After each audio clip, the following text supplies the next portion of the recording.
Ahí está. Pues buenas tardes, soy Jimmy Cuella del Instituto Tecnológico de Tijuana.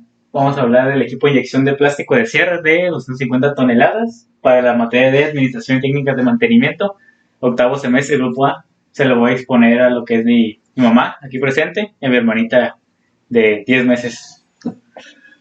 Bueno, bueno, aquí es el temario, son las secciones. A medida que vamos haciendo la exposición, aquí, al final de cada sección, que son 4 secciones, van a haber preguntas y respuestas. En caso de que tengas preguntas, me puedes preguntar de cualquier cosa que se haya visto en la parte y te las resuelvo. E igual, si a medida que vamos avanzando hay algo que no te queda muy claro, igual podemos pues preguntar más o menos y reafirmar algún tema o algo que no entiendes muy bien. La primera sección es qué es un equipo de inyección de plástico y para qué sirve. En la segunda parte son partes y composiciones del equipo, de la inyectora de plástico. La tercera, el uso que se le da en la industria. Y la cuarta, el mantenimiento que se le tiene que dar a esta máquina. Primeramente vamos a comenzar con ¿qué es una máquina? Una máquina es un conjunto de elementos, de sistemas que forman una sola unión para realizar algún trabajo. ¿Qué quiero decir con trabajo? Realizar alguna función. Como por ejemplo, una copiadora es una máquina, que es un conjunto de cosas que son como botones, son rejillas, que al final de su función, el trabajo que hacen es sacar una copia a medida de un escaneo o a medida de una información que se manda a la computadora para imprimir, en caso de que sea una impresora, fotocopiadora o una cafetera misma, como la que tenemos aquí en la casa, de que así misma es una máquina, pero está compuesta por varios sistemas, como lo que es el filtro, lo que es el vaso del café y pues el propio café que se le echa, que es el líquido que se convierte soluble a líquido, ¿no? Eso es una máquina. Un sistema es un conjunto de elementos que hacen formar una operación antes de la máquina. Por ejemplo, en una bicicleta, un sistema sería donde están los pedales, esa rodejilla que tiene como dientes, se le dice catarina. Esa parte, junto con la cadena y la cadena detrás de la rueda, hacen que al girar los pies con la cadena, se muevan la rueda de atrás. Es un sistema. Es un conjunto de algunos elementos y la máquina en sí es la bicicleta. El conjunto de todas las ruedas, la parte donde va sostenido el volante y todo lo demás. Ahora bien, ¿qué es un plástico? Un plástico es un elemento creado a partir de reacciones químicas compuesto de varios tipos de elementos, como por ejemplo lo que son la familia de los polis, que ahorita vamos a ir a continuación, qué es lo que es un plástico en sí y cómo se clasifica y cómo puedes encontrarlos. Okay. Aquí tenemos los tipos de plástico, lo que es el PET o teresplato de polietileno. Ese es el más común, ese junto con ese que ahorita vamos a ver, son los dos plásticos más comunes usados tanto en la industria como en uso doméstico. En ese se encuentran todas las botellas de plástico reciclables, como lo son botellas de agua o botellas de cualquier tipo de botella de agua. Tenemos el PET, polietileno de alta densidad. Es parecido al anterior, pero como lo dice, ahorita vamos a enfocar bien en qué es la densidad. Si no estás muy claro qué es alta o baja densidad, ahorita lo vamos a ver. Aquí alta densidad se refiere a que es un material muy duro, por así decirlo. Son duros y son resistentes. Se usa mucho en lo que son los tubos corrugados. No sé si has visto cuando se hacen instalaciones eléctricas que ponen un tubo anaranjado, así que está como así como se ve en la imagen, así que eso se llama corrugado. Esos tubos se usan porque son resistentes, son duros y tienen muy baja conductividad eléctrica y térmica. O sea, son buenos aislantes para que si hay un chispazo no perjudique en la casa o en cualquier lugar que haya, pues se pueda quemar o causar cosas así. El PVC, policloruro de vinilo, es el que se usa en regularmente instalaciones de agua, como los que se ponen aquí afuera, tuberías de agua, los blancos, esos son los tubos PVC. Son duros, pero a la vez son quebradizos, porque si le prenden un chafuera se rompen, suelen romperse como si fuera tipo vidrio, más o menos, pero son resistentes y son de los plásticos más amigables al ambiente y al ser humano. Por eso se usan en tuberías de agua, porque no son muy contaminantes y son muy limpios. Ahora tenemos el PVD, el polietileno de baja densidad. A diferencia del de alta densidad, pues como lo dice, alta y baja, pues son lo contrario. O sea, son plásticos delgaditos, como lo que son bolsas o plásticos de envoltura. Son muy delgaditos. Y tenemos el PP, el segundo común, como dije, el primer común, el terapselato de polietileno, y el segundo más común es el polipropileno. El polipropileno es un plástico que es como tipo cristalino y son colores muy vivos. Se suele usar mucho en lo que son, como aquí está la imagen, ganchos de ropa, o también el polipropileno, es usado mucho en los toppers. Los toppers están hechos de este material, ese tipo de plástico. Polipropileno, porque tiene mucho aguante térmico, pero se puede calentar la comida ahí, y aparte son cristalinos, o sea, son transparentes. Y por último tenemos el poliestireno, o el PS, conocido como foamy. El blanquito ese que hace así como espejitas, es el foamy, que su nombre real es el poliestireno. Ahora bien, ¿qué es la inyección de plástico? Aquí, como lo vemos, esta máquina es la inyectora de plástico. Es un diagrama más expresivo de qué es lo que ocurre dentro de la máquina. Ahora bien, la inyección de plástico se usa un moldeo. Se tiene un molde y a ese molde la máquina lo que hace es calentar el plástico que se le mete a la sustancia del plástico, lo calienta, lo transporta por una especie de banda, o como aquí como por ese tornillo, y con presión y fuerza se mete a lo que es la placa de moldeo, y ahí, por medio de calor y velocidad, se mete en la placa de moldeo, y ahí ya se enfrían. Se deja un buen tiempo hasta que se enfría y se hace lo que es la pieza que se quiere fabricar por medio de inyección de plástico. Ahora bien, vamos a ver unos conceptos previos antes del siguiente tema y aclarando un poco lo del tema anterior, porque ya vamos a ver un poquito más a profundidad de esto. Aquí tenemos 4 conceptos típicos o básicos que se necesitan para entender más este tipo de temas. Por ejemplo, ¿qué es la masa? La masa es la cantidad de materia que existe dentro de un cuerpo. Por ejemplo, de este recipiente aquí, que es la de la leche de la bebé, su masa se pesa, una pesadora no se pesa, tiene, digamos, ¿qué dice? Tiene 800 gramos, casi 1 kilo, ¿no? La masa de este recipiente es 800 gramos. Ahora, tenemos lo que es el volumen. El volumen es la cantidad que un cuerpo ocupa en el espacio, o sea, en un entorno. ¿Qué tanto abarca ese cuerpo en una superficie? Por ejemplo, aquí, el volumen de es todo el cilindro. O sea, a pesar de que le quedan 800 gramos, el cilindro es, digamos, 30 centímetros cúbicos, por decir algo. Algo que se volvió a mencionar es que la masa es medida en el sistema internacional, el que nosotros usamos aquí normalmente en América Latina o en otras partes de Europa, es de que la masa es medida en gramos o kilogramos. Gramos o kilogramos. En el sistema inglés, que es el sistema que se usa en Estados Unidos principalmente, se usan las libras. Aquí la conversión que tenemos, que se usa comúnmente, es que una libra equivale a 0.494 gramos. O sea, por así decirlo, una libra es medio kilo en la conversión entre esos dos sistemas. Ahora bien, en el volumen se usan lo que son metros cúbicos y centímetros cúbicos, que es la cantidad de volumen que tiene un cuerpo. Por ejemplo, el garrafón los miden en litros, ¿no? Ese garrafón es de 19 litros, si no me equivoco. El garrafón convencional es de 19 litros. Esa es su capacidad, de su volumen, 19 litros. O sea que aquí, esta esfera que se ve aquí es de 19 litros, toda la esfera. O también mide en metros cúbicos o centímetros cúbicos. Aquí, un metro cúbico son 1000 litros. Es la conversión, un metro cúbico son 1000 litros. Entonces, en el sistema inglés, que es en el que usan en Estados Unidos, se usan pies cúbicos, que es lo mismo, pero como ellos en vez de medir en centímetros en metros, miden en pies en pulgadas. Así que nosotros usamos metros cúbicos y centímetros cúbicos en el caso de volumen, que es como aquí se ve que es como la base por la profundidad por la altura, ¿no? Y aquí sacamos centímetros cúbicos, centímetro por centímetro, centímetro cuadrado, y por centímetro otra vez, centímetro cúbico. Ellos usan pulgadas cúbicas o pies cúbicos. Ahora bien, el peso. El peso es una palabra que solemos confundir, o bueno, al menos en el uso cotidiano se usa de otra manera. Por ejemplo, el peso es la fuerza con la que la Tierra nos atrae a su centro. Es con la fuerza de gravedad que la Tierra nos arrastra al centro de la Tierra. Está por su fórmula peso igual a masa por gravedad. La masa es la masa de cada persona. Por ejemplo, yo peso, digamos, mi masa es de 75 kilos, por ejemplo. Entonces, la gravedad es una constante, se llama una constante universal gravitacional de la Tierra. Esto quiere decir que es igual. Entonces, en cualquier parte de la Tierra la gravedad es la misma, que es de 9.81 metros cuadrados sobre segundo. Esa es la aceleración de la gravedad, que es cualquier cuerpo al centro de la Tierra. Es una constante, eso hace siempre para todos. La masa cambia cada persona. Ahora mi masa, supongamos, mi masa es de 100 kilos y la gravedad es de 9.81.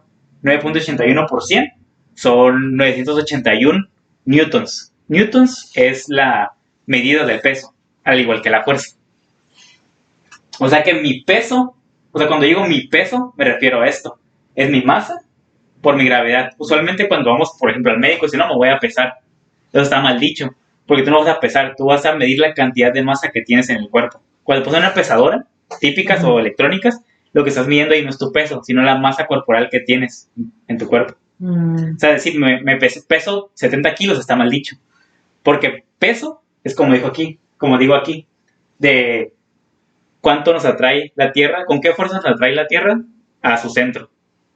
Eso quiere decir peso. Lo usamos mal, pero cotidianamente está bien dicho. Ya científicamente, o en el ámbito de ingeniería, como es mi caso, decir yo peso, pues está mal dicho. Es decir, yo tengo una masa de 5 kilogramos, de 100 kilogramos. Si yo digo yo peso, yo tengo que decir, pues yo peso 900 newtons, por así decirlo. Y por último, la densidad.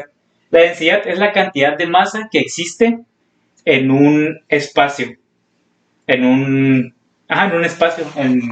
un volumen. Por ejemplo, es medida en kilogramos sobre metro cúbico. Como la vez que te expliqué lo de los tanques de gas. Que un tanque de gas está pequeñito, ¿no? Así, está gordito. Y usualmente te lo venden por kilogramo. Dicen, no, pues ese tanque de gas es de 20 kilogramos. Pero cuando vas, esa es la masa, ¿no? Su masa es de 20 kilogramos. Y cuando vamos y lo llevamos a la gasera, no le echamos 10 kilogramos de gas o 5 kilogramos de gas. Le echamos ¿cuántos? Litros, ¿no? Litros de gas.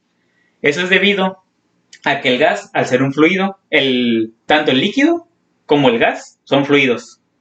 Se les denomina fluidos, porque es algo que, valga la redundancia, fluye, ¿no? De un lado a otro. Entonces, tanto el gas como el líquido, se les considera fluido. Y el tanque de gas LP, es lo que usamos usualmente aquí en la cocina.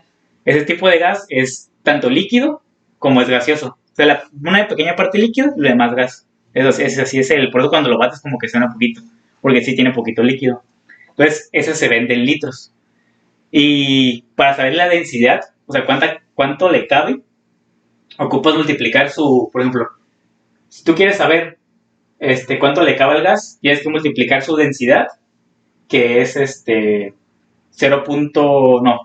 tienes que, por ejemplo, el volumen, aquí se despeja la fórmula. V la pasas para acá y la densidad para acá. Como el nuestro, que es de 20 kilos, lo divides entre su densidad, que es 0.52. Eso nos da un total de 40 litros.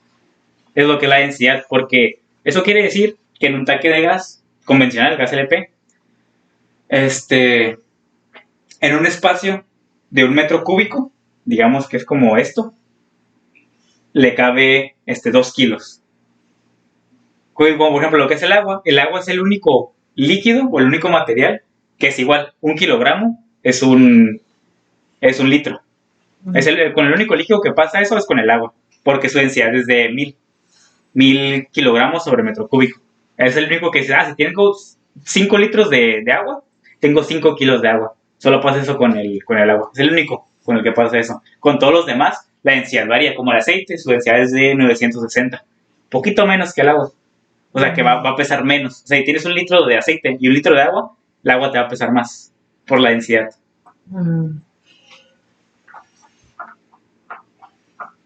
Bueno, desde aquí con la parte 1. ¿Hay alguna duda con la parte 1? ¿O puedo proseguir con la parte 2? La densidad no entendí muy bien. La densidad, la densidad es la capacidad de masa que existe. Por ejemplo, el bote de la leche que me dices. El bote de leche. Por ejemplo, yo entiendo lo que es peso. El peso son 80 kilogramos, ¿no? Y la masa. 800, es su masa. Pero la densidad de esa, ¿cuál es? Pues, por ejemplo, aquí, es que con un sólido es más difícil explicarlo. Entonces, bueno, una botella de agua está detrás. Por ejemplo, digamos que aquí hay agua y aquí hay aceite, ¿no? Sí. y supongamos que tienen la misma cantidad de líquido. Ambos tienen medio litro, supongamos. Pero la densidad del agua es de 1000, digamos, en términos sencillos, la densidad del agua es de 1 y la densidad del aceite es 0.9. Eso quiere decir ¿Como más espesa? es, a la vez que es más espesa, es más ligera también. O sea, eso quiere decir que en 500 mililitros de agua caben 500 gramos de agua. Y aquí, en 500 mililitros de aceite, caben nomás, por así decirlo, 480 gramos de aceite. Porque es diferente. La densidad, es la densidad. Es como que, por decirlo, ¿cuántos gramos caben en ciertos mililitros? Por así decirlo. Por ejemplo, hay un material que es el mercurio. El mercurio es un metal líquido.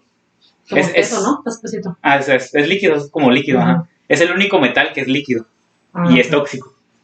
Ese material lo que tiene es de que es súper denso. Por ejemplo, la densidad del agua es de 1000 litros. La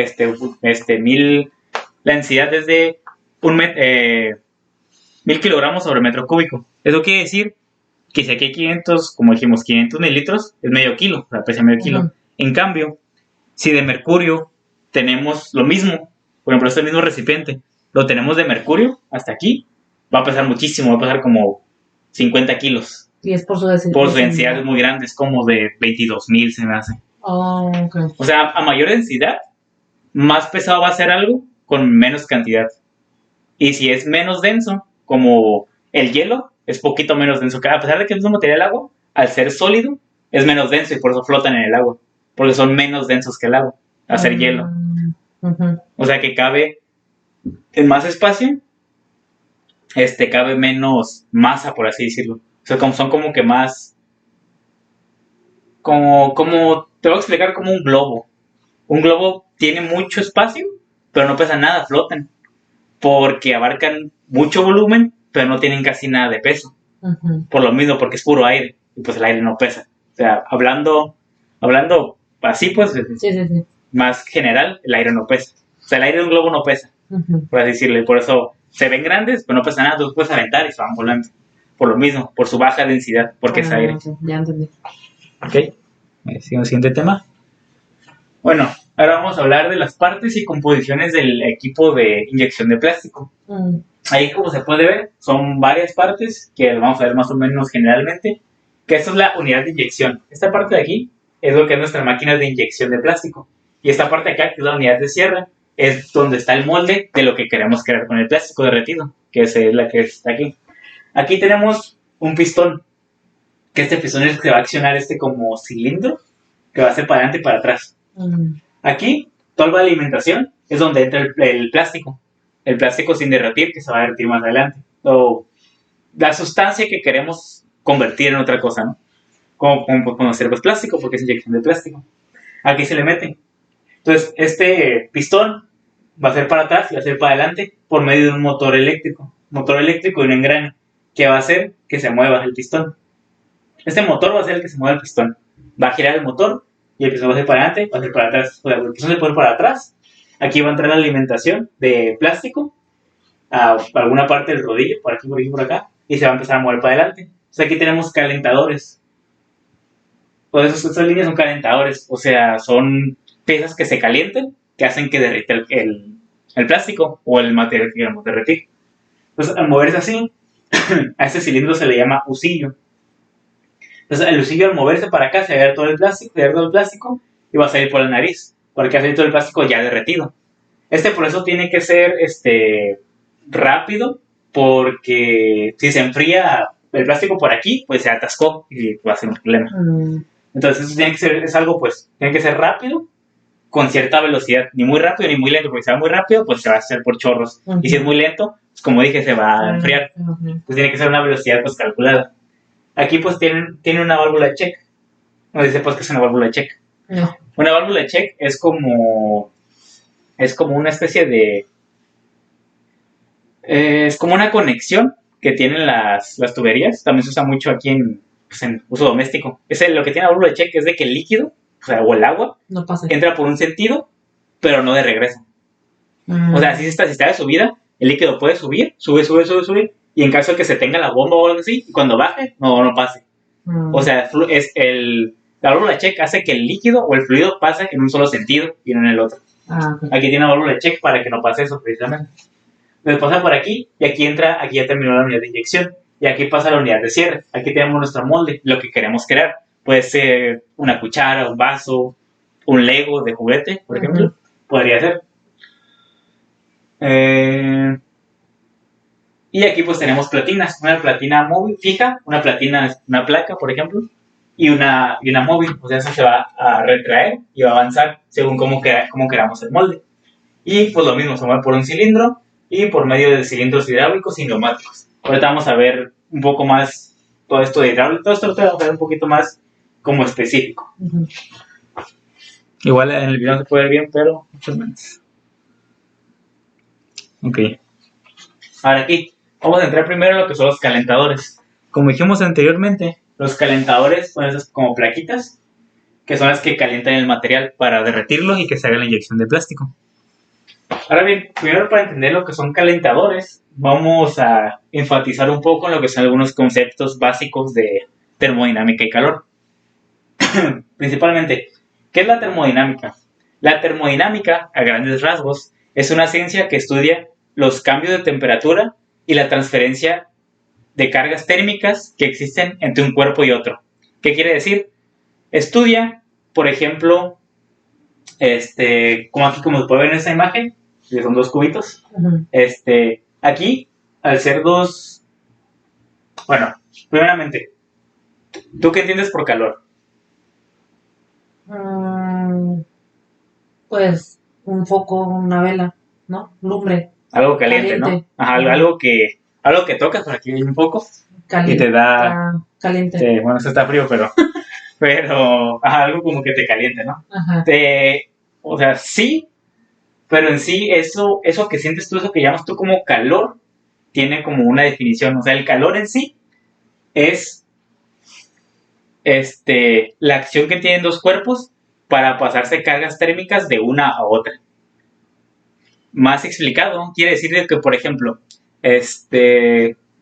tú tienes, por así decirlo, tú en tu cuerpo tienes 30 grados centígrados, ¿no? Así normal. Yo tengo 20.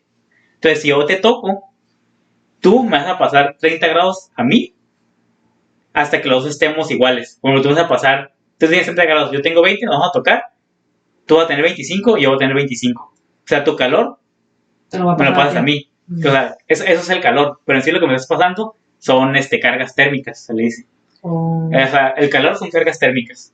Entonces tú, al momento de tocarnos así, tú vas a pasar cargas térmicas a mí.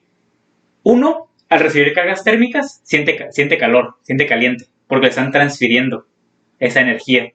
Y la otra persona, que es la que transfiere la energía al ambiente, o a mí, vas a sentir frío, porque estás perdiendo cargas térmicas. Por ejemplo, eso es muy explicado, por ejemplo, en el clima. Uno usualmente en el cuerpo humano tenemos aproximadamente de 23 a 26 grados centígrados, es lo que tenemos en el cuerpo usualmente, es lo que nuestra temperatura. Ahora sí, como es aquí temperatura. Temperatura es la medición del calor. O sea, son relacionadas, una va relacionada con la otra, el calor, por la transferencia de cargas térmicas entre uno o más cuerpos, y la temperatura mide esa diferencia de cargas térmicas. Ahora, como hice con mi ejemplo. Por ejemplo, yo tengo 26 grados centígrados. Y en el ambiente están haciendo 30 grados centígrados, o sea, haciendo calor. Entonces, al momento de hacer esa diferencia entre mí y el ambiente, la termodinámica lo que busca o lo que estudia es de que haya un equilibrio térmico, o sea, que todo esté a la misma temperatura. Es lo que siempre busca ahora sí que el calor, o sea, las cargas térmicas siempre buscan estar en equilibrio y por eso ese intercambio de calor. O sea, yo tengo 26 grados, el ambiente tiene 30 grados centígrados, entonces el ambiente quiere que yo, quiere que yo esté en la temperatura que el ambiente. Entonces el ambiente me va a empezar a meter a mis cargas térmicas, me mete temperatura, yo voy a empezar a subir mi temperatura y voy a sentir calor. Ese calor que yo siento es porque el ambiente quiere que yo esté a la misma temperatura que el ambiente. Y pues nosotros, obviamente, pues como nuestra temperatura normal es de 26 grados, no vamos a aguantar eso, vamos a sentir calor. Y sudamos porque nuestro cuerpo como defensa emite agua para que nos enfriemos, porque saben que eso no es normal y por eso sudamos. Por eso sudamos. El sudor es un método que tiene el cuerpo para enfriarse. Porque el cuerpo sabe que eso no es normal. O sea, lo normal es que estemos a los 26 grados a lo mucho. Entonces, al subir esa temperatura, para evitar que sigamos subiendo, empezamos a sudar. Para evitar que suba la temperatura. Eso es el sudor. Por eso cuando te he dicho que te pongas así como mucha ropa para sudar más con ese ejercicio, Sí. pues no estás perdiendo grasa. Estás perdiendo agua nomás porque tu cuerpo te quiere enfriar. Ahora, al revés. Cuando tú tienes 26 grados, por ejemplo, que es la temperatura normal, y el ambiente está frío, hay, digamos, 10 grados centígrados, tu cuerpo quiere que el ambiente esté a la misma temperatura que tú. Entonces tu cuerpo le empieza a ceder energía al ambiente. Obviamente nunca va a terminar, porque nunca vas a terminar de vaciar tu calor en el ambiente. Entonces por eso empezamos a sentir frío, porque nuestro cuerpo empieza a arrojar cargas térmicas al ambiente, porque siempre se busca estar en un equilibrio térmico. O sea, que todos estén igual. Pero eso nunca va a pasar, obviamente. Y por eso es el intercambio. Tu cuerpo quiere estar en el mismo ambiente, pero no se va a poder nunca. Y pues tu temperatura empieza a bajar y empiezas a tener frío. Y pues eso es lo que pasa. Ahora bien, ya conociendo mejor esos conceptos, aquí, en esta parte, estos calentadores son resistencias térmicas. Vamos a ver qué es una resistencia térmica. Una resistencia es digámoslo así, cualquier aparato o cualquier cosa que se oponga al flujo de una corriente eléctrica o al que se oponga cualquier tipo de calor, por ejemplo. Aquí en este caso son resistencias eléctricas. O sea, estas se oponen al flujo de la corriente, pero aquí son usadas para calentar. Ahorita vamos a ver un poquito más lo que es una resistencia y ya el enfoque de electricidad. Aquí lo que pasa es de que esos son aparatos, son aparatos que tienen como una especie de alambre metálico dentro y afuera tienen como una cerámica. La cerámica es un aislante de la electricidad, o sea, no deja fluir la electricidad. Y pues O sea, lo cubre. Lo cubre, ajá. Y el metal, pues obviamente sí lo conduce. Entonces, el metal, al estar dentro de la cerámica y meter electricidad, va a hacer que se empiece a calentar, va a hacer que se caliente, y eso hace que todo se caliente, toda la... Aquí al meter electricidad, esto se va a empezar a calentar, porque como que quieren salir, quieren seguir fluyendo, pero como la cerámica se los impide, en este caso son resistencias con recubrimiento cerámico, al estar cubiertas y no escapan a ningún lado, pues van a quedar ahí, y van a seguir dándole, y van a seguir condensando hasta que estén calientes, pues porque quieren salir hacia un lado, y al no poder, van a provocar calor. Y aquí ves por lo que son estos calentadores. La mayoría de calentadores son hechos por resistencia. Yo todos los calentadores son así. Cualquier tipo de calentador como... Por ejemplo, la plancha de cabello. Son resistencias. O sea, por eso se conecta la electricidad. Porque la electricidad va a las planchas y le mete a mandar señales eléctricas y pues empieza a calentar.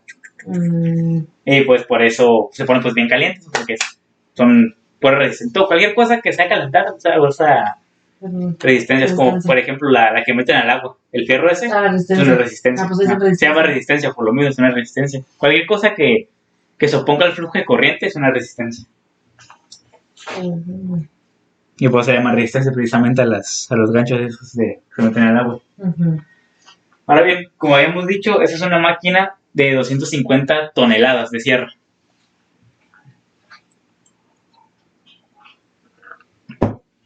¿Pero qué es el tonelaje? Es la cantidad o es la carga que puede manejar un equipo, un dispositivo o una máquina. En este caso, 250 toneladas. Una tonelada son 1000 kilogramos. Esto quiere decir que al tener 250 toneladas, quiere decir que este equipo aguanta una capacidad de 250.000 kilogramos. Es muchísimo. Sí. Y también en el sistema inglés, obviamente, también lo cambian. En el sistema internacional, que es el que nosotros usamos, una tonelada son 1000 kilogramos. Pero en el sistema inglés, en el que usan en Estados Unidos, una tonelada son 2.200 libras. O sea, sí cambia un poquillo la unidad, porque como habíamos dicho, la libra es, por así decirlo, una libra es medio kilogramo. Entonces, ¿ahí cuántos libras son? Una tonelada, o sea, 1000 kilogramos o una tonelada son 2000 libras. 2204. Okay. O sea, es el doble de kilogramo.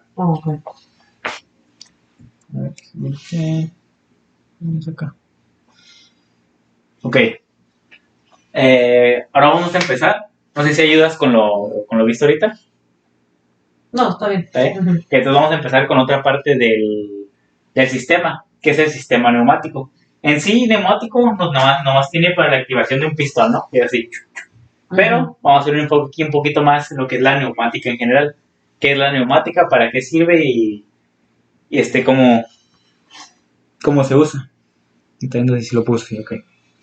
Aquí tenemos un sistema neumático sencillo, uno tradicional, con todas sus partes. Aquí lo que tenemos en sí,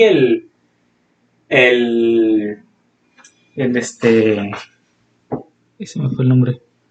Aquí ya, el compresor. Un sistema neumático está compuesta por, primeramente, un compresor. Aquí es el depósito del aire del compresor.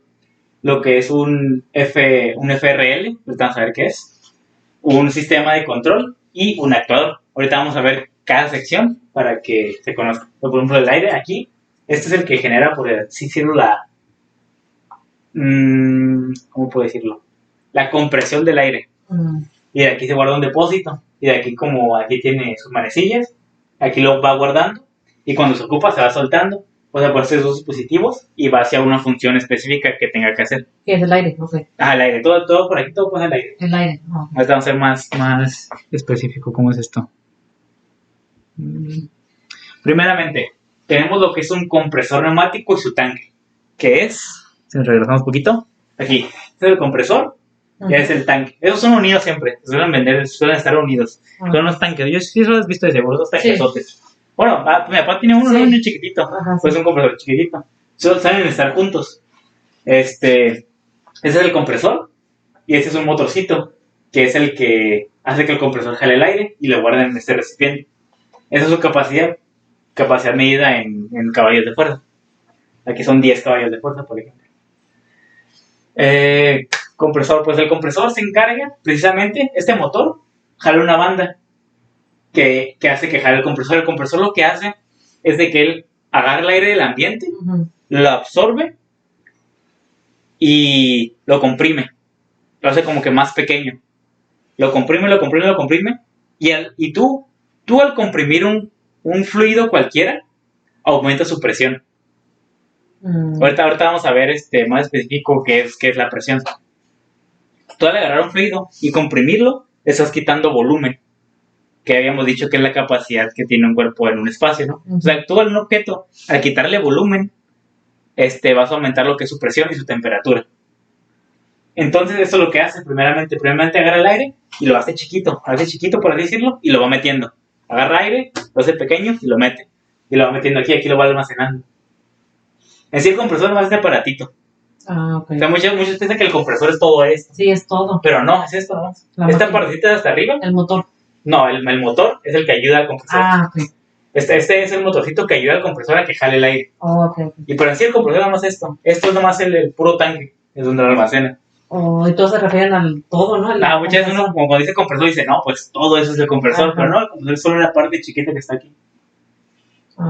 Entonces nomás es un tanque donde almacena el aire. O sea, el aire lo va comprimiendo y lo va guardando. En lo que se vaya a usar. Ahora lo siguiente. Ahora sí, vamos a ver, con lo anterior dicho, vamos a ver qué es la presión. La presión es la cantidad de fuerza que se aplica en un área cuadrada. Por ejemplo, en esta área, aquí en un área de 1 centímetro por 1 centímetro. 1 centímetro cuadrado, un cuadradito, ¿no? Yo le aplico una fuerza. Esa es la presión. La fuerza que yo le aplico a este cuadrito. Entonces, esa presión simplemente es la fuerza que tú le aplicas a algo, a una superficie. Por ejemplo, yo al hacer esto, por ejemplo, con la silla. Esta es mi área cuadrada, ¿no? Por ejemplo, aquí es un cuadro. Y yo, digamos que tengo 5 newtons de fuerza en la mano. Entonces, yo al hacer esto, meterle 5 newtons, es lo mismo de presión. La presión es medida en pascales. O que es lo mismo que 1 newton sobre 1 metro cuadrado. O sea, 1 newton es la fuerza. La fuerza aplicada en una superficie, en 1 metro cuadrado. Eso es un pascal. Y pues igual, en el sistema inglés se usan los que son los PSIs. Y un PSI son 6.800 pascales. De hecho, los PSIs son muy usados aquí. No decía así cuando has ido al carro, has ido a la gasolinera y que quieres echar aire. Y que dice, no, ¿cuántos PSIs? No sé si Sí, he escuchado. No, No, pues, no. pues cuando le echas aire a las llantas, casi siempre te preguntan, no te preguntan, o cuando tú lo metes o así, siempre es, aquí lo medimos en PSI. Deberíamos medirlo en pascales, pero estamos He acostumbrados a... escuchado que me dicen cuánta cantidad de aire meterle a la Ajá. llanta, pero yo no sé. Sí, pues, por ejemplo, dice, ¿cuánta cantidad de aire? Por lo menos dicen PSI, no, 50 cantidad, no, pues es que dices 32, es 30, 36. Esos 36 son PSI. PSI es libra sobre pulgada al cuadrado. ¿Qué haciendo que la presión dices? Lo mismo, la presión que va a tener la llanta, pues cada llanta tiene como una presión específica. Y aquí usamos, por Sí, ejemplo, porque las vidas tienen una medición. que tiene una medición. Ajá. Pues, por ejemplo, aquí dije Newton en un metro cuadrado. Es lo mismo, solo que los PSI son unidades más grandes, por así decirlo. Pero como dije, un PSI son 6000 pascales. O sea, este numerito es mucho. Por eso suelen usar mucho PSI, porque si lo usamos en pascales, por ejemplo, 36 pascales, este número por 36. Es muchísimo. Mucho. Por eso suele ser usado PSI. Aquí, por ejemplo, es una pulgada. Una pulgada son 2.54 centímetros. Los 2.54 centímetros, digamos 2 centímetros y medio por 2 centímetros y medio, y una fuerza de 1 libra, que es como una fuerza, ¿no? Sí. Y pues eso, por eso se miden las llantas. Las llantas son, pues, por ejemplo, las llantas de mi carro son de 34 PSI, 34 libras sobre pulgada. Ajá. Si le pones menos a la llanta, pues obviamente va a estar más baja. Y si le pones de más, va a estar tan gorda que hasta puede explotar. Sí, por eso tienes que saber cuánto le tienes que poner a tu llanta. Lo regular en los carros, como el tuyo y el mío, son de 30 a 35. Es lo común, pues, lo que se pone. Sí. Es lo que se pone, es lo que se le pone la presión del aire, pues, que se le mete a las llantas. ¿Quieres decir algo? No. Ok.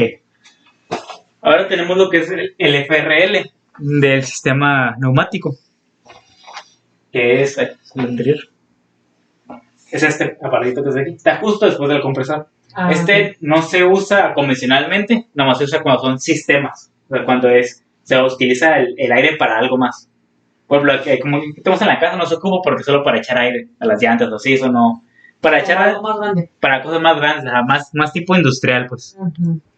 Lo que es el FRL, este dispositivo es un dispositivo que es filtro, regulador y lubricador. Es lo que significa FRL. Primero entra el aire por aquí, ese es un filtro. Limpia las impurezas del aire, porque el aire tiene ciertas impurezas. Cuando la absorbe, porque absorbe el ambiente, pues tiene ciertas impurezas, pues ya sea residuos de algo o cosas que puedan afectar nuestro sistema. Y ahora pasa por que este es un regulador. Aquí monitoreamos con esta manecilla cuánta cantidad de aire pasa. Puede ser menos o más cantidad, depende cómo lo queramos, depende de la función que queramos hacer. Y finalmente es un lubricador. El lubricador, lo que hace es de que el aire le mete pequeñas cantidades de aceite para que resbale más en los sistemas neumáticos. Pues le mete pequeñas como gotitas de aceite para que vaya más, para que lubrique, pues, vaya más, desplace más fácil. Muy bien. Ahora bien, lo último que tenemos en el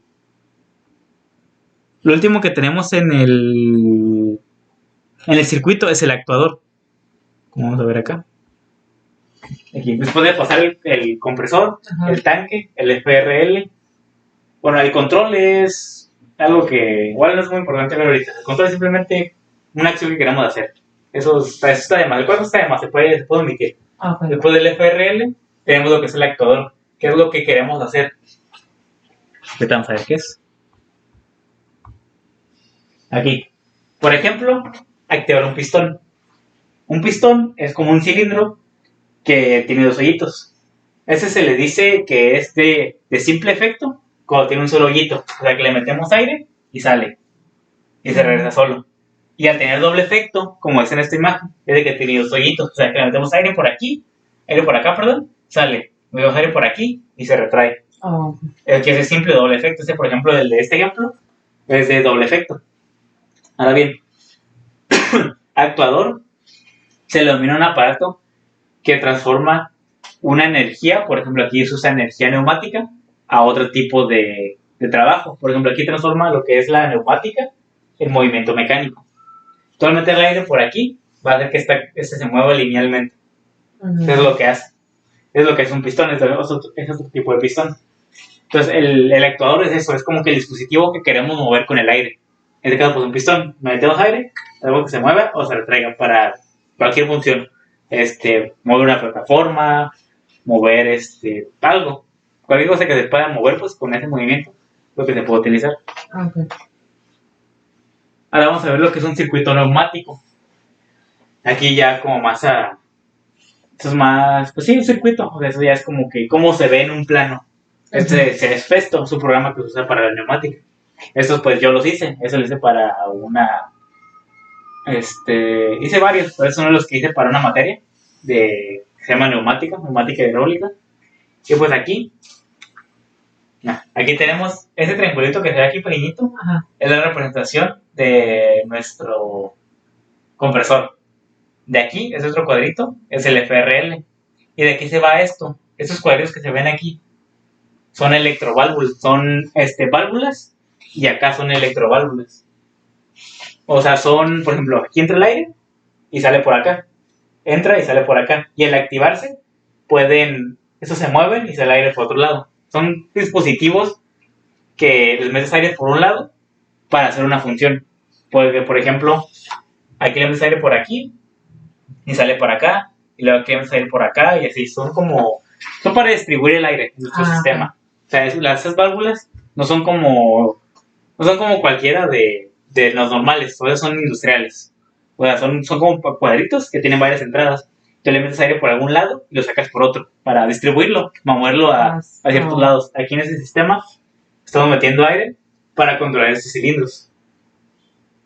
Esos cilindros pues hacen alguna función, por ejemplo, que salga luego salga luego se mete sale cualquier cosa. Para lo que se ocupan los cilindros, pues aquí hacemos un sistema un circuito neumático para hacer alguna función.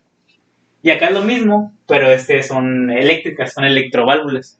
Esas funcionan solo con aire. O sea, tú le vas metiendo aire y son como automáticas, van haciendo funciones cuando se va moviendo, se mueve para acá, hace que salga, entre, así en general.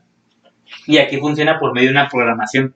Y tú los programas. Le programas tú le metes ahí en un computador un programa y ya haces que funcionen como tú quieres y ya nada más metes la alimentación. Okay. Con los de que no, pues yo quiero que se mueva así, le metes la programación y ya con estos dos son lo mismo. ¿Y para qué sirve? Lo mismo para mover cilindros, para mover algo, para hacer alguna función. Como estos dos son lo mismo, solo que aquí es con puro aire y aquí ya es con programación. Es como disminuye todo esto en una cosita. Ajá. No sé si hay alguna duda con el sistema neumático. Entendí. Ahora bien, con el sistema hidráulico, aquí vamos a meter mucho porque es lo mismo, igualito, solo que en vez de manejar aire, se maneja agua. O cualquier líquido. Agua no se suele manejar, se suele manejar aceites o refrigerantes, pero a líquidos. O sea, cualquier cosa que sea líquida. El agua no, porque como el agua es muy corrosiva y oxida, el agua no se usa casi nada en la industria. Entonces el aceite. Aceites suelen usar. Aquí la única diferencia es de que en vez de tener un compresor, tenemos una bomba de agua. Una bomba que empuja el agua, tiene un filtro, tiene un depósito y todo lo demás es igual. Lo único que cambia es la alimentación, porque obviamente ya no es un compresor que extrae aire del ambiente. Ajá. Es una bomba que distribuye agua por medio de algún tanque. De algún tanque jala el agua y le mete en nuestro sistema. Y se usa para lo mismo, para mover un cilindro. Una de las diferencias más grandes con estos dos es de que el aire no tiene tanta fuerza. O sea, el aire se usa más que nada como para sistemas simples que se empujen cosas pequeñas, por ejemplo, cajas o así. En cambio, la hidráulica es cuando quieres levantar plataformas o sea, cosas más pesadas, porque como es fluido, tiene más fuerza, algo que el aire no puede lograr. La única diferencia en sí entre usar una u otra es eso. ¿Qué quieres hacer con ese fluido? ¿Quieres mover y hacer quieres hacer movimientos simples de alguna cosa? Utiliza aire. Por ejemplo, el montacargas. Es hidráulico porque requieren cargar mucho peso. Entonces ellos meten lo que es sistemas hidráulicos que cargan mucho peso. Si fuera neumático no pudiera cargar lo mismo. Por eso usan por ejemplo, los gatos de los carros son hidráulicos porque tienen que levantar un carro. Y el aceite no, ¿cómo se dice? El agua, dices tú que... No, eso es aceite. no usan agua. No, pero el agua que se oxida. Es corrosiva, o sea, oxida los metales. El aceite no es corrosivo. O sea, el agua lo que tiene es de que es corrosiva y oxida los metales. Por eso, siempre que se tiene, por ejemplo, ahí, pues que tenemos la estufa al lado del agua, todo se oxida ahí al lado, porque le entra chorros de agua. Sí. Y eso hace que se corroe y que se oxide. Por eso el agua no se suele usar en nada, más que aceites. Porque el agua es muy corrosiva, es mala. Es muy mala para cualquier tipo de metal. Por eso se suele usar aceites. Ok. Pero en sí es lo mismo, es lo único que cambia. Ahora bien, vamos a meternos en lo que es el sistema eléctrico. El sistema eléctrico bueno, pues como habíamos dicho, tiene un motor eléctrico, ¿no? Ajá. Que mueve nuestro pistón de la máquina. Pero vamos a meternos un poco en lo que es el sistema eléctrico en general, cómo funciona la electricidad y cómo funciona el motor eléctrico. Más o menos general y de manera simple para que puedas entender más o menos cómo funciona esto en la industria, claramente. El sistema de suministro eléctrico es forma de varias partes. Aquí es un suministro desde la planta generadora hasta, por ejemplo, un cliente residencial que somos nosotros. Por ejemplo, aquí la central generadora se utilizan, puede ser diferentes tipos de energía. Por ejemplo, aquí la termoeléctrica es energía por combustible fósil. O sea, se quema combustible, petróleo, y esa combustión genera energía eléctrica. De aquí se va a una estación elevadora, porque de aquí se producen de 3 a 36 kilowatts. Kilowatts, perdón, que es kilovolts. Ahorita vamos a ver qué son los volts, qué son los watts y cómo se diferencian. Pero simplemente son el voltaje, que es lo que produce, que es como lo que mueve la electricidad del voltaje. Por ejemplo, pues para cargar el celular usa corriente, pero la corriente es empujada por el voltaje, por así decirlo. Ahorita vamos a ver un poquito más todo eso. El punto es de que todo se mueve por voltaje. Okay. Todo siempre es puro kilovolt. O sea, 3000 volts, 36,000 volts y así. O va a una estación elevadora. ¿Qué es una estación elevadora? Es un transformador que agarra nuestro voltaje y lo sube, lo aumenta. Ahorita vamos a ver qué es un transformador más a fondo. O sea, agarra nuestro voltaje de 3 kilovolts y lo aumenta hasta 110 kilovolts. O sea, lo que hace un transformador es de que disminuye o aumenta el voltaje. O sea, simple de palabras, cuando te digan un transformador, es eso. Es un aparato que sube o baja un voltaje. Es lo único que hace un transformador. Aquí tenemos la estación elevadora. Agarra nuestro voltaje de la planta generadora y la sube para poder transmitirla en estas torres de transmisión. Son las torres que hemos visto, por ejemplo, cuando salimos de la ciudad, así que hay unas torres con unos cabezotes. Ay, perdón. Y cuando hablo mucho hablo vos. Entonces entra esta red de transporte, que aquí es la que usa más voltaje de todas, porque necesita recorrer distancias muy largas. Entonces suelen usar cables de alambre. Son esos que son como enrollados, así como plateados. Son de alambre, de aluminio, perdón. Es alambre de aluminio lo que se usa para el transporte, porque es más barato. Si lo hicieran de cobre, pues saliera muy caro, y aparte habría gente que hasta se sube a las torres para robárselo. Sí, de por sí, la gente es bien así. Entonces aquí se transporta desde 110 a 380 kilovolts por todas esas redes de transporte. Y ahora, cuando se quiere usar primeramente se transporta a lo que son los clientes industriales para finalmente a los clientes residenciales. Así que aquí hay una subestación de transformación. Una subestación lo que hace es agarrar ese voltaje alto y ahora lo va a disminuir. Al contrario, aquí que lo sube, aquí lo va a bajar. A pesar de que también le mete seguridad, le mete cuchillas fusibles, le mete fusibles y les mete transformadores de corriente, le mete varias cosillas que son protección al fin de cuentas. Es protección para en caso de que haya un corto, no se vaya hasta la planta generadora. Ahí se corta. Que aquí se quede. Si hay un problema por acá, aquí se queda. Okay. No se pasa, es lo que hacen aquí. De que no haya problema. En cada transformador, en cada estación, hay protecciones. Se corta. Ajá. Por ejemplo, si el problema está aquí, llega aquí. Si el problema está acá, llega acá. Si el problema está aquí, llega aquí. Y no se vaya más hasta el planta. Porque si llega hasta la entrada generadora, explota, ¿no? Ya valió. Explota la planta, nos quedamos sin electricidad, es todo un desastre. Por eso en cada estación tiene que haber ciertas protecciones para que la falla no se vaya más allá de lo que debe irse. Ahora bien, como dijo la subestación, aquí baja. Ahora baja una red de reparto, que son torres más pequeñas. Luego decían torres altitas, pero son más leves. Aquí van a transportar hasta otra estación. Y esa otra estación, pues es una protección, porque como aquí recuerdas de esas cantidades, otra protección antes de llegar a lo que es el primer cliente, que el primer cliente es las industrias. Ok. ¿De qué se van las industrias? Ya que ya es menor cantidad, de 3 a 30 kilovolts, que es para industrias como, puede ser una industria como de Coca-Cola, Chevrolet, por ejemplo, Son fábricas. fábricas que Ajá. necesiten de alta tensión pues, para que funcionen sus máquinas. Finalmente pasa a un otro proceso de transformación, que es, por ejemplo, alguna planta eléctrica. Como esta es como la que tenemos aquí, por ejemplo. Aquí la hidroeléctrica. termoeléctrica. Ajá, la termoeléctrica. Y de ahí pasa a las casas, que ya es una cantidad de 120 a 220 volts, ya es una cantidad Más baja. bajo, ¿no? Es lo que necesitamos Una casa. para que todo funcione a 110 volts aquí en la casa. En cualquier área de domicilio, Ajá. residencial, todo funciona de 110 a 220 volts. 220 es muy raro, eso ya es cuando... Es comercial, ¿no? Es como Es las comercial, tiendas. ajá. 220 es uso comercial, Local. como centros comerciales, del cine, cosas así. Ujú. Aquí, casas, cualquier tipo de casas, 120, 110. 110, 120 es lo que se suele usar comúnmente. Ahora bien, no sé si sabías, pero aquí en Tijuana es donde más cara es la electricidad de todo el país. No lo sabía. De todo el país, por ejemplo, ¿aquí se paga cuánto? ¿No sabes? 300, 400 al meses. Supongamos que son, digamos, 3 pesos el kilowatt.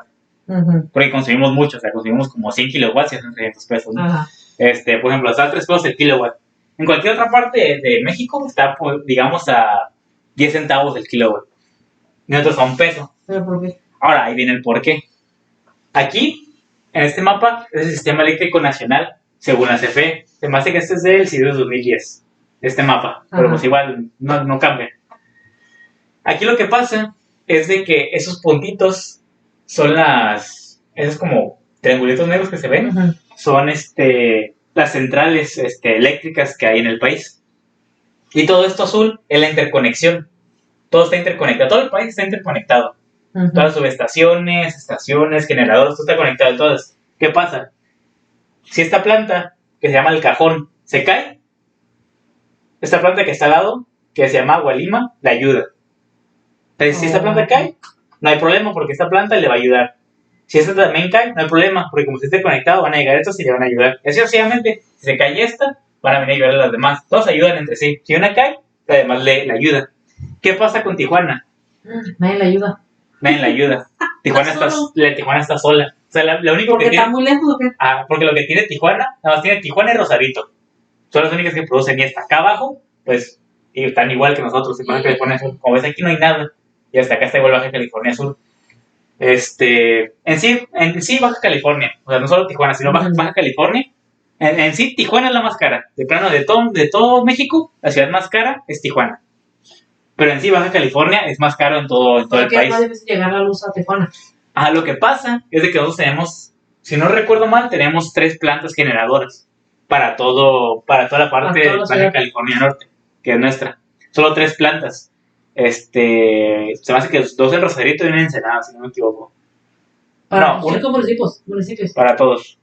Se me hace que es una en Mexicali, una en Rosarito y una en Ensenada. Para todo para todos nosotros. Son poquitas y aparte, si se va una, 2 plantas son muy pocas para todos. Si se va la otra, una menos. Si se va la otra, de plano no. ¿Y por qué no estamos interconectados con el demás país?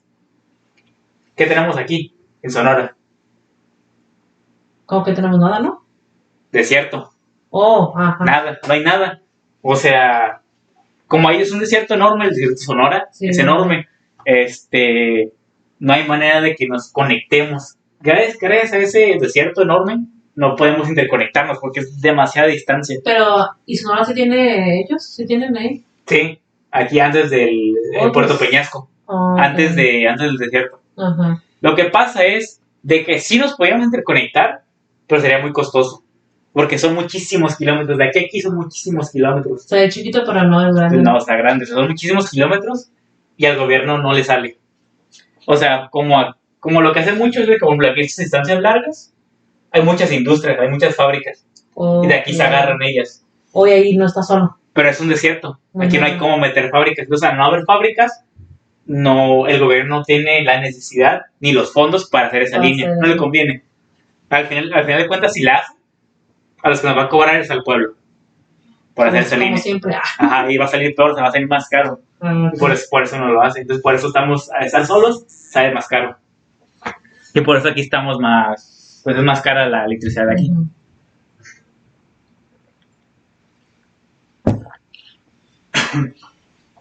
Bueno, eso es con respecto a la distribución eléctrica, ¿no? Ajá. La interconexión. Nosotros estamos interconectados, pero a Estados Unidos, nomás. Pero pues igual, no es seguro de que nos hagan el paro en caso de que nos Sí, pase ajá. algo. O sea, no podemos contar con ellos, la verdad. Ahora bien, antes de meternos en lo que va a ser motores eléctricos y así, vamos a ver de manera breve lo que es la ley de Ohm, los conductores y la potencia, que habían visto ahorita. Un conductor es un cable de luz, de electricidad, digamos. Decir un cable de luz está mal, porque luz es esto, electricidad pues es lo que pasa a través de ella, ¿no? Pero bueno, se entiende, ¿no? Sí. Desde aquí pues es una representación de lo que es un haz eléctrico, la chispita que da. Un cable, un conductor es un cable, Ah, ok. porque en sí un conductor es cualquier cosa por lo que la electricidad pueda fluir. Pero usualmente en electricidad no se le dicen cables, se le dicen conductores eléctricos, a los cables Los convencionales. cables. Ajá. No les solemos decir, pásame un cable. Bueno, sí se suele usar, pero la manera correcta es un conductor eléctrico. De aluminio, de cobre, con reabastecimiento XLP, por ejemplo, voy a decir algo. Son nomenclaturas que se usan para... Hablar profesionalmente, ¿no? Ajá, ya de tecnicismos de la ingeniería, pues no vas a decir, no, voy a pasarme ese cable de plástico. No, No, pues no, con un revestimiento de, como les decía, XLP, de 3 hilos, muchas nomenclaturas, pues no de mucho en eso para que no te pierdas tanto. Sí, porque no sabe que no. Por decirlo, vamos a verlo más como general, como una manera que se entienda. Ajá. Así que eso es un conductor, ¿no? Por ella pasa la electricidad. Ahora, ¿qué es la ley de Ohm? La ley de Ohm es esta fórmula que está aquí. El principio de la ley de Ohm establece que la corriente que pasa a través de un conductor es proporcional al voltaje que se le aplica e inversamente proporcional a la resistencia de este. ¿Esto qué quiere decir? Que la corriente que hay en un cable, que en un cable hay una corriente. Ajá. Si tú le metes un voltaje, va a ser mayor corriente. Si tú le metes 100, por ejemplo, si tú le metes 50 volts a un cable, va a tener 5 amperes. Tú le metes 100 volts, va a tener 10 amperes. O sea, se va multiplicando. A medida que le metes más voltaje, más volts, se va a meter más corriente. E inversamente proporcional a la resistencia. Como hay mucha resistencia eléctrica que provocan calor, ¿no? La resistencia es cualquier cosa que se oponga al flujo de la corriente. Los conductores, a pesar de, por ejemplo, el cobre es un buen conductor de corriente. A pesar de ser buen conductor, tiene cierta resistividad, cierta resistencia, no mucha, pero por ejemplo, si un cable, como los de la casa, ¿no? Que son como de este grosorcito, ¿no? Es calibre 10 por lo regular. Que ese cable aguanta 5 amperes a lo mucho, ¿no? Ese cablecito. Si tú a ese cable le metes 15 amperes, se va a quemar. Porque no tiene la resistencia suficiente. A su resistencia resiste 5 amperes bien. Pero si tú le metes más de la resistencia que aguanta, explota. Bueno, explota, o sea, se quema. Se quema, ¿no? O puede provocar un chispazo o incendios inclusive. Por ejemplo, es lo que es el efecto Joule. ¿Qué es el efecto Joule? El efecto Joule es el calentamiento de un cable a provocación de la corriente. O sea, un cable se va a empezar a calentar si tú le metes más corriente de la que este puede soportar. O sea, que el cable se caliente. Se calienta hasta medida que de plano ya truena. Y puede provocar chispazos, incendios, quemaduras. Puede pasar algo malo. Ajá. Y ahora, ¿qué es la potencia? La potencia es la cantidad de trabajo que necesita algo para funcionar. Por ejemplo, la licuadora. La licuadora es un instrumento sencillo. Te abres un botón y gira. Pero gira porque tiene un motorcito. Ajá. Ese motorcito requiere cierta capacidad, cierta potencia, digamos, 5 watts. Sí, digamos que 5 watts. Entonces, esos 5 watts se obtiene por medio de la corriente que necesita y del voltaje que se le proporciona. El voltaje, al ser de aquí residencia, siempre va a ser el mismo, 110. Siempre, cualquier tipo de máquina, celular, computadora, todo tiene 110 de voltaje, porque es lo usado en la residencia aquí. en México al menos. Entonces al meterle 110, tu motorcito de la licuadora requiere 5 amperes, por ejemplo. Entonces, esos 110, por esos 5 amperes que necesita, eso quiere decir que tu licuadora necesita 550 watts de potencia para funcionar. Entonces, al proporcionar ese voltaje y al tener esa corriente, ya tienes esa potencia que requiere. Y esa es la potencia, es como la carga que algo ocupa para funcionar. Y eso también es lo que nos cobran en la CFE, nos cobran la potencia, nos cobran cuánta potencia consume cada artefacto. Por ejemplo, los focos que consumen como 65 watts, por ejemplo, es lo que consume un foco convencional. Pues depende de cuánto tiempo lo usamos, es cuánto es lo que demanda. En sí lo que nos cobran es la corriente que ocupan, porque el voltaje es el mismo, o sea, el voltaje como tal no se cobra, porque el voltaje es como el que empuja la corriente, por así decirlo. De hacerlo de una manera así, tenemos la corriente, el voltaje es lo que empuja a que la corriente se mueva, y la resistencia es lo que impide que esa corriente avance. Es como si estuvieran jugando unas luchitas. Sí. Entre a mayor voltaje, pues va a avanzar más, y a mayor resistencia más va a tener. Si tiene menos resistencia, avanza más, y así sucesivamente. Como son opuestos. Sí. Porque como aquí lo dice la fórmula, la corriente, voltaje, resistencia. Son opuestos. Bueno, aquí no mencioné, pero la corriente se mide en amperios. Por ejemplo, el celular, dice que su batería es de 4000 miliamperios, por ejemplo. O sea que su batería tiene una capacidad de 4 amperios. Esa es la capacidad de carga que tiene. El voltaje, pues en volts, en voltios, que es la V. Y la resistencia en ohms o ohmios, que es este símbolo. Ese símbolo es ohm. Es la letra ohm en el alfabeto griego. Este símbolo que es así como... ¿Cuál es ese símbolo que se ve? Ajá. Ahora bien, ya hablando de esto, cuando se selecciona un cable, en uso residencial no se usa porque, como dije, como no se usa mucha corriente, no se ocupa. Pero hay algo que se llama que de tensión, que es esta fórmula que está aquí, que te dice que aquí tienes un 2, que es de fórmula, por la cantidad de polos. ¿Qué son los polos? Se refiere a que si tu sistema es monofásico o es trifásico. Ahorita vamos a ver qué es eso.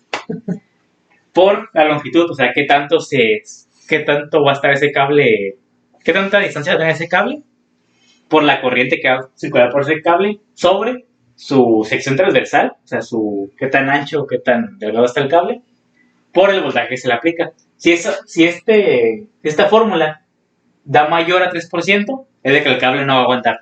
Okay. Y si da menor al 3%, es de que ese cable se puede usar. Esa fórmula se usa, pero en uso industrial. ¿Para qué tipo de cable? ¿Qué tipo de cable le van a meter? Por ejemplo, de un tablero que está a 100 metros de la máquina y le quieren meter un cable. Entonces tienes que calcular qué corriente está consumiendo y en unas tablas, que es de la norma oficial mexicana, la que usamos nosotros es la NOM 001CD 2005-2007, dependiendo del año. Pues la norma 001 es la que usamos para instalaciones eléctricas. O sea, tienes que considerar esa norma o tablas que hacen referencia a la norma para qué cable podemos usar. Metemos los datos en la fórmula y si nos da menor al 3%, es que el cable sí va a aguantar. Si nos da más arriba del 5 o del 3%, así sea 3.1, ya no. Ni 3%, o sea, tiene que ser menos. Entre menos esté abajo del por ciento, pues mejor, ¿no? Ok.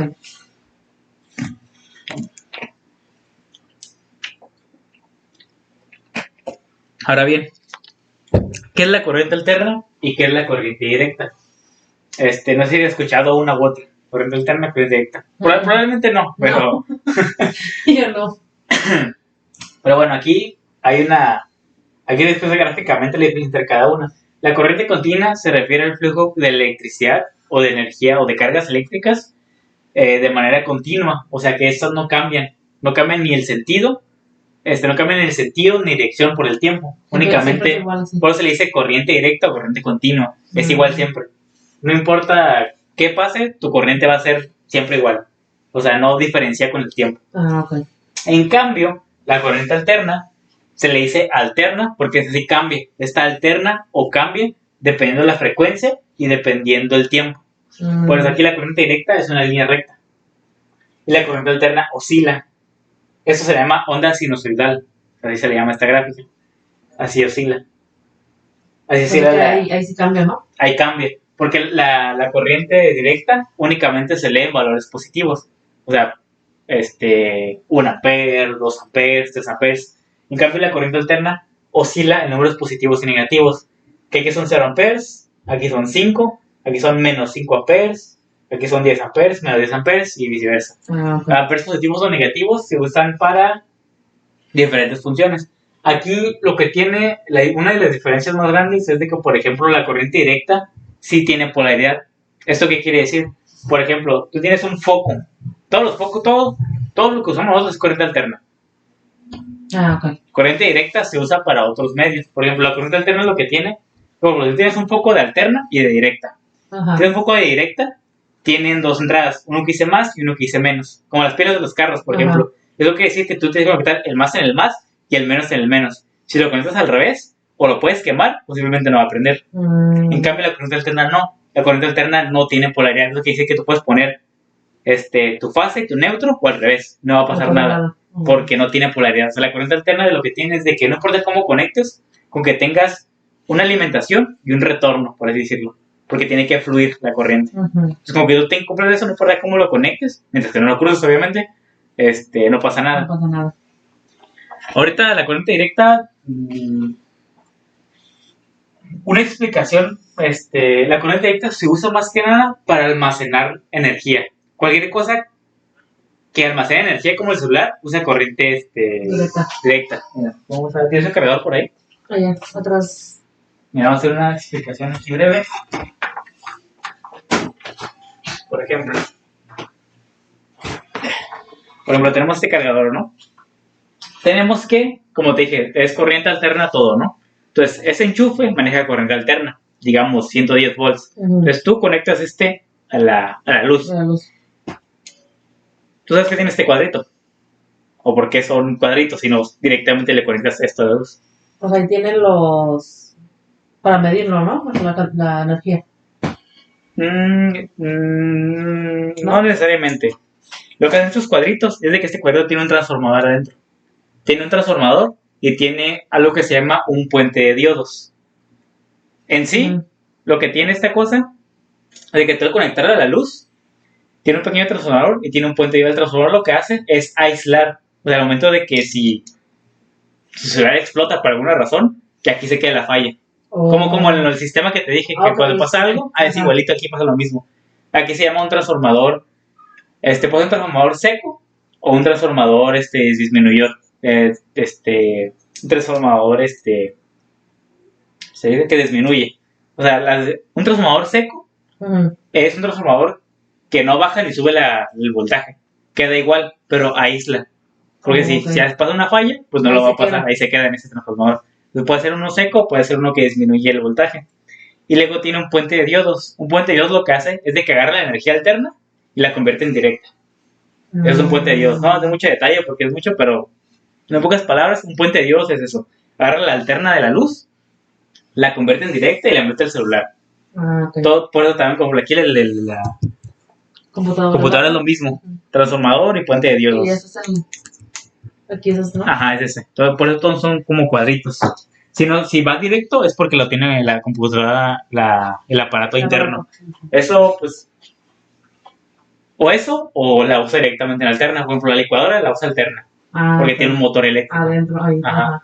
Depende del tipo de aparato, puede no tenerlo. A ver. Ahora bien, vamos a decir, a ver, como lo que te decía, que es monofásico y que es trifásico. Ok, primeramente la frecuencia. La frecuencia es la velocidad a la que la corriente cambia en un segundo. Se mide en hertz. O sea, es la cantidad de ciclos que hay por un segundo. O sea, cómo se mueve la onda en un segundo, por ahí decirlo. O sea, algo explicado de explicar. O sea, los hertz, ¿qué has escuchado, no? Que son hertz, como la tele, 120 hertz. Sí. Es como... ¿qué tan rápido viaja la corriente, por ahí decirlo? Por ejemplo, en las teles, a mayor hertz, más nítida se ve la tele. Se ve mejor. Más clarita. Porque tiene más corrientes eléctricas circulando, por lo tanto, va a haber una mejor visión, por así decirlo. Ok. O sea, a mayor hertz, en el caso de lo visual, pues mejor se ve. Ajá. En la electricidad es un poco diferente. Aquí los hertz es como, por decirlo, la velocidad a la que se desplaza la electricidad.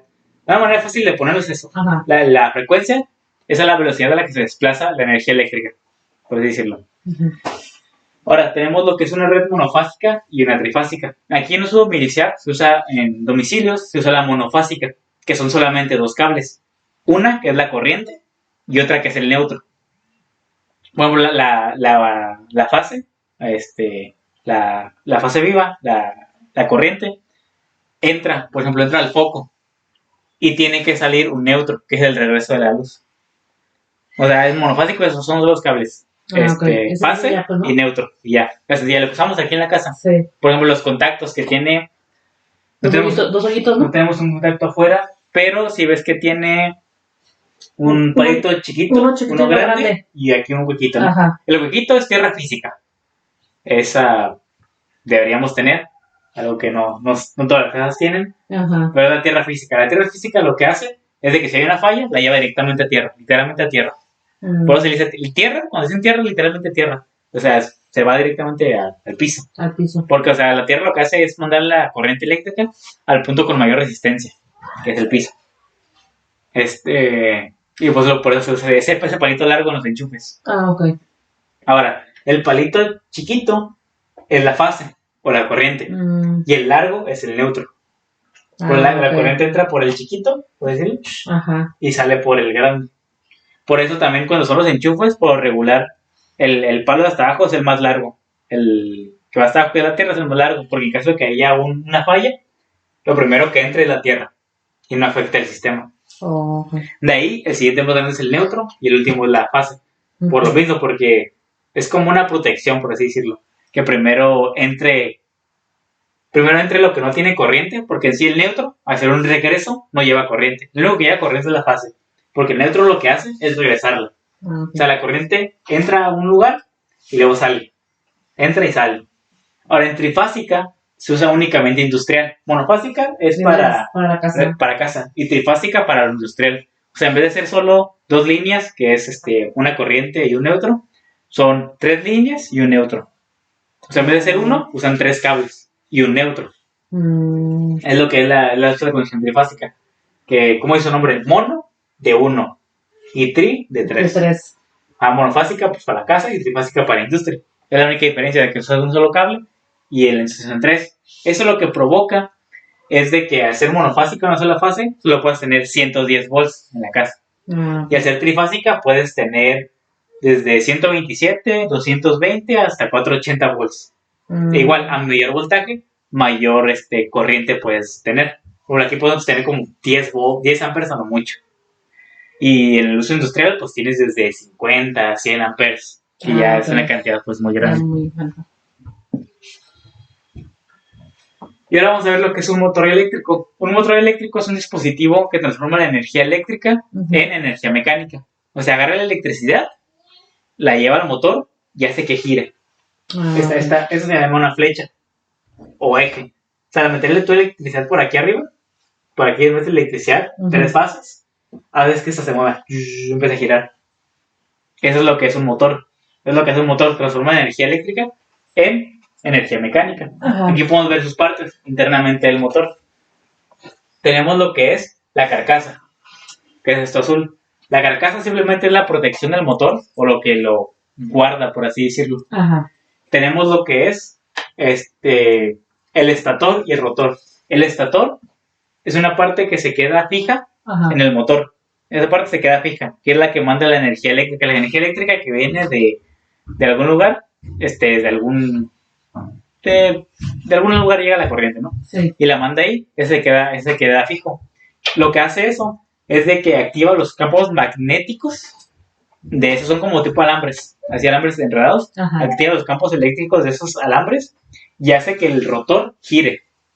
O sea, por los campos magnéticos que genera electricidad, hace que sea como un tipo imán. Que se mueva, ¿no? O sea, es como si fuera un imán permanente, que es como varios imanes, que hace que se mueva. Que gire. Y eso hace que gire. Entonces, son como si fueran dos imanes. Vean que los imanes se repelen o se atraen. Sí. Entonces, es como si dos imanes girando, y eso hace que el rotor gire. Entonces, la energía eléctrica que pasa el estator hace que el rotor gire y que el eje gire, o la flecha.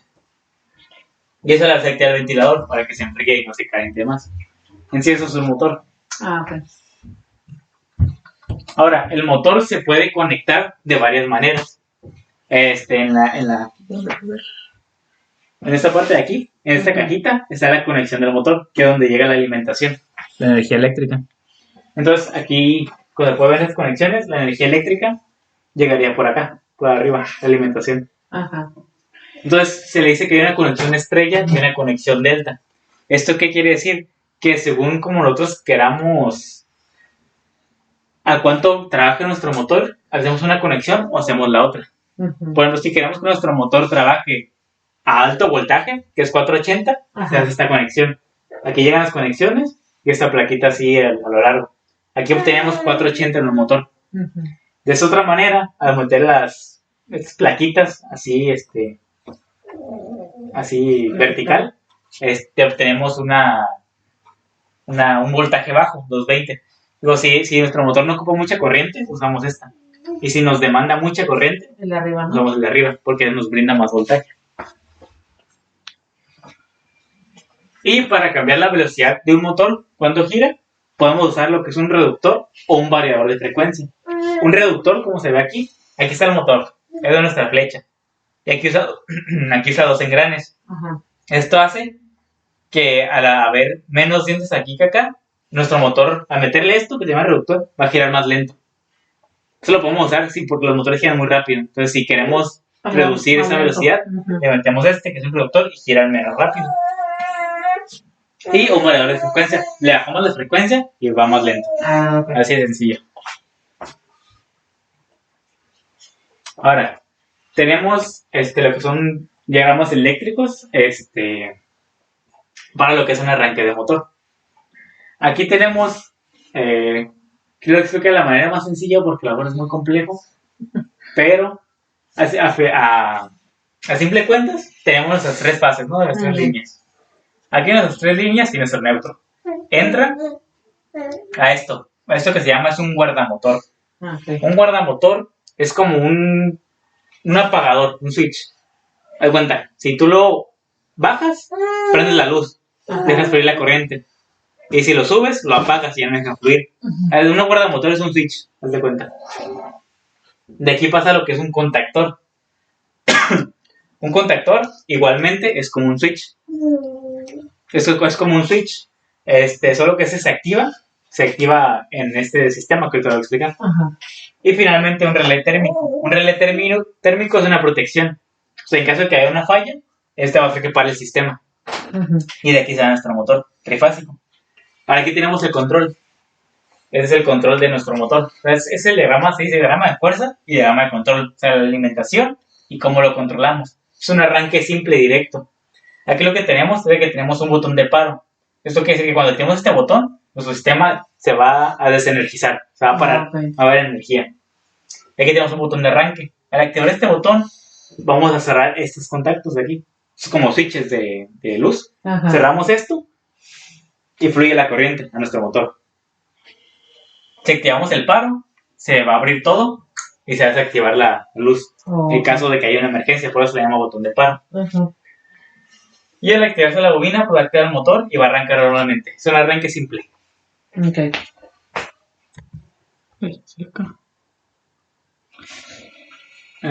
Ahora tenemos un arranque reversible. ¿Qué es un arranque reversible? Es lo mismo que el arranque directo, solo que es para hacer que un motor gire hacia los lados. Aquí va directo. Este es nuestro guardamotor, que es como un switch. Lo prendemos, fluye la corriente. Al activar el botón, se cierra y va nuestro motor. Ahora, este switch lo apagamos y prendemos otro botón. Prende este lado y gira para acá y gira por otro lado. Ahora, ¿qué es lo que hace que un motor gire por un lado y para otro? Es cómo se conecta. Por ejemplo, si aquí tenemos tres fases directas, va a girar a la derecha, por ejemplo. Ahora, si agarramos dos fases y las invertimos, va a girar hacia el otro lado. Así es, si hacemos que un motor gire para los lados. Así, si lo metemos directo, gira a un lado. Cualquiera, puede ser estas dos, no importa cuáles, nada más dos invertirlas, va a girar hacia el otro lado. Así es como nosotros hacemos que un motor gire hacia los lados. Ahora aquí tenemos un arranque de estrella delta. Eso es más complicado, así que lo voy a explicar como que más sencillo. Aquí lo que hacemos es de que, como dije, de que en un arranque en delta, arranca con voltaje bajo y en estrella con un voltaje alto. Ok. Entonces los motores cuando arrancan demandan mucha corriente. Por ejemplo, si un motor demanda 20, cuando prende va a pedir como unos 40 amperes. Entonces cuando hacemos eso, cuando arranca un motor, le ponemos un arranque en estrella, que es mayor voltaje. Por lo tanto va a demandar menos corriente. Y una vez que el motor se estabiliza, que ya arrancó, se estabilizó, lo cambiamos a delta. Ya le ponemos menos voltaje. Y así nos consume menos corriente y pues tenemos una mayor eficiencia. Es un sistema más caro y complejo de aplicar, pero en caso de que queramos tener menor demanda de corriente, se aplica este tipo de sistema. Ahora tenemos aquí los componentes, como decía, es el guardamotor, que es como el switch, contactor, que se activa con un botón, y un relevador, que se nos sirve como protección. Son los 3 sistemas que se usan.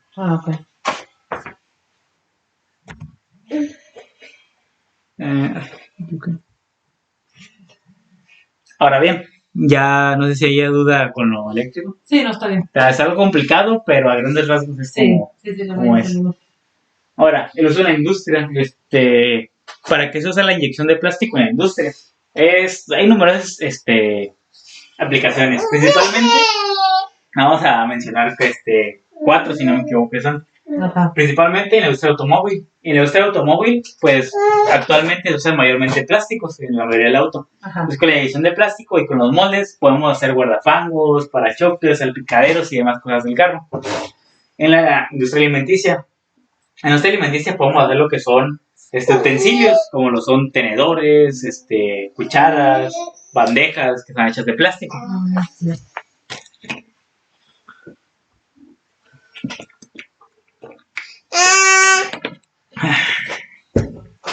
Y artículos para el hogar. Tenemos lo que son platos, toppers, broches, tenemos numerosos tipos de cosas que podemos hacer. Todo este tipo de cosas se hace con inyección de plástico. Se pone un molde y en ese molde se le inyecta el plástico y ya se hace la forma.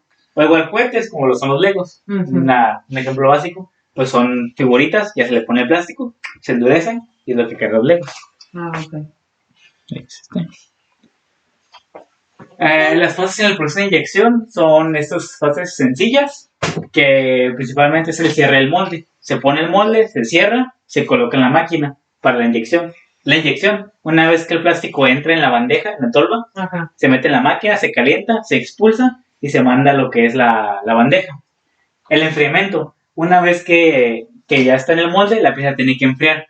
Tiene que poner cierto tiempo en el molde para que se enfríe y se compacte y ya se haga pues la forma que se quiera hacer. Y finalmente la apertura y expulsión de la pieza. Ya el molde se abre y ya se saca la pieza. Ya hecha.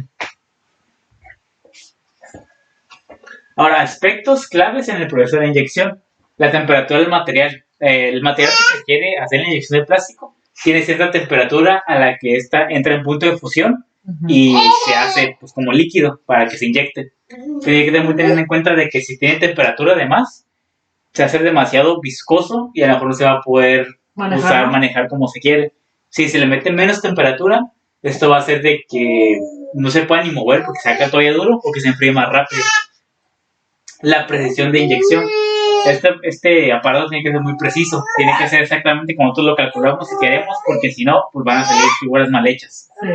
La velocidad de inyección, como lo que dije al inicio. Al momento de inyectar el plástico tiene que ser cierta velocidad, porque si es muy lento, se va a enfriar antes de que lo metamos al molde. La presión y tiempo de mantenimiento. Tiene que tener cierta presión, como ya mencioné. Tiene que estar cierta compacticidad del plástico. Y pues se tiene que dar mantenimiento, pues obviamente, pues a las máquinas, ¿no? Y el tiempo y velocidad de enfriamiento. Pues como dije, pues el tiempo tiene que ser en cierto tiempo. Si en un minuto tiene que estar, en un minuto tiene que estar inyectado ya. Porque si se pasa más del tiempo, se va a enfriar. Y así sucesivamente. Ahora, las ventajas de usar inyección de plástico. Reducción de costos. Al ser un proceso más automático, se ocupa menos gente y es un proceso más rápido. Alta precisión, como que es una pieza precisa. Si nosotros la queremos de una manera, configuramos bien, no se tiene por qué causar ningún tipo de imperfección. Fabricación en cadena, podemos producir varias piezas del mismo tipo, una seguida de otra. y piezas terminadas. Esto quiere decir que las piezas van a salir intactas, no se le ocupa hacer nada. Así como salga, así está para vender, para usarse. No ocupa ningún otro tipo de perfección. Y ahora, los mantenimientos que se le dan a las máquinas, hay mantenimiento para cada tipo de sistema. El mantenimiento mecánico es la lubricación de las piezas, el reemplazo de piezas gastadas, una pieza que esté ya desgastada tiene que cambiar, instalar nuevos sistemas, detección visual de ver si algo falla bien, cómo suena, si debería sonar así, si debería moverse así. Okay. Las pruebas de diagnóstico, probar que funcione bien correctamente, que no haya fallas. Esta alineación, calibración, balanceo, que todo funcione como debe funcionar. El mantenimiento eléctrico. En el área eléctrica tiene que ver pues, que la fuente de alimentación me esté dando el voltaje y la corriente que yo estoy solicitando, que el conductor, o sea, el cable, esté bien, no esté pelado, esté bien conectado, que los puntos de consumo y carga sean los correctos, que no haya choques eléctricos, que no haya quemaduras, que no haya fugas, que todo esté limpio, que no haya óxido o corrosión, porque si hay corrosión puede pegar el cable y puede provocar chispazos. Y el estado físico de las instalaciones, que todo esté bien conectado, que todo esté como debe estar. En el mantenimiento del sistema neumático e hidráulico, tengo que checar que el depósito, ya sea del compresor o del agua, esté bien, que las válvulas funcionen, que la bomba hidráulica funcione como debe estar, que los actuadores hagan todo el recorrido y todos los funcionamientos que deben hacer, que el acumulador esté funcionando bien, que los filtros, tubos y mangueras todo estén en un excelente estado, que no haya ningún tipo de fuga. Y si no hay dudas, esto es mi exposición. No sé si me dudas. No, estamos todos bien. ¿Un comentario? No, nada, que es complicado. Es complicado lo de electricidad y física y todo eso, pero está bien todo. Ok, entonces por mi parte sería todo y muchas gracias.